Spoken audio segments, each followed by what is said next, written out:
நம்முடைய ஆதீனத்தின் சார்பாக பிரபஞ்சா இயற்கை ஆர்கானிக் என்று சொல்லக்கூடிய ஒரு நிறுவனத்தை உருவாக்கி எங்கெல்லாம் விளக்கெரியலையோ அந்த விளக்கெரியாத சிவாலயங்களுக்கு மாதமும் விளக்கரிக்கிறதுக்கான எண்ணெயை இலவசமாக நம்முடைய ஆதீனத்தின் மூலமா கொடுத்துட்டு இருக்கிறோம். பிரபஞ்சா அந்த ஆயில் மூலமாக கிட்டத்தட்ட ஒரு 20 ஆலயங்கள்ல விளக்கெரியுது. இங்க இருந்து என்ன போயிட்டு இருக்கு, விளக்கரிக்கிற எண்ணெய்.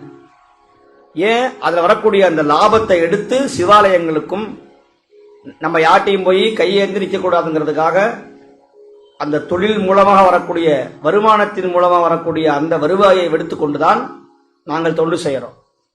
அதனால அப்படி அந்த பிரபஞ்ச ஆர்கானிக் மூலமாக வரக்கூடிய அந்த நீங்கள் அந்த ஆயிலை வாங்கி பயன்படுத்தும் போது அது ₹1 ₹2 போய் சேருது, அங்க சிவாலயத்துக்கு போய் சேருது. அப்படி உலகளாவிய நிறைய அன்பர்கள் இனிமேல் அன்பு வச்சு சாமி செய்யறார் மடத்துக்கு போதுன்னு சொல்லி அதை வாங்கி பயன்படுறாங்க. அவங்களால நம்ம என்ன நன்றி சொல்லணும்னு தெரியாது. அத்தனை பேர் என்மேல் நம்பிக்கை வச்சு செய்யறாங்க. ஏன் நீ சும்மா தர வேண்டாம், மாசம் 100 சும்மா தர வேண்டாம், ஏன்னா யாரும் தரமாட்டாங்க. ஆனால் எங்கேயோ வாங்குற ஒரு பொருளை இங்க வாங்கினோம்னா அதுல இருந்து ₹1 கோயிலுக்கு போய் சேருது. நமக்கு பொருளும் கிடைச்சது, பணமும் கையை விட்டு போகல, யாருக்கும் பதில் சொல்ல வேண்டிய அவசியம் இல்லை. ஆக இந்த மாதிரி நல்ல பணிகளை நீங்க எல்லாரும் செய்யணும். இந்த சைவ பணியில நீங்களும் கலந்துக்கணும்.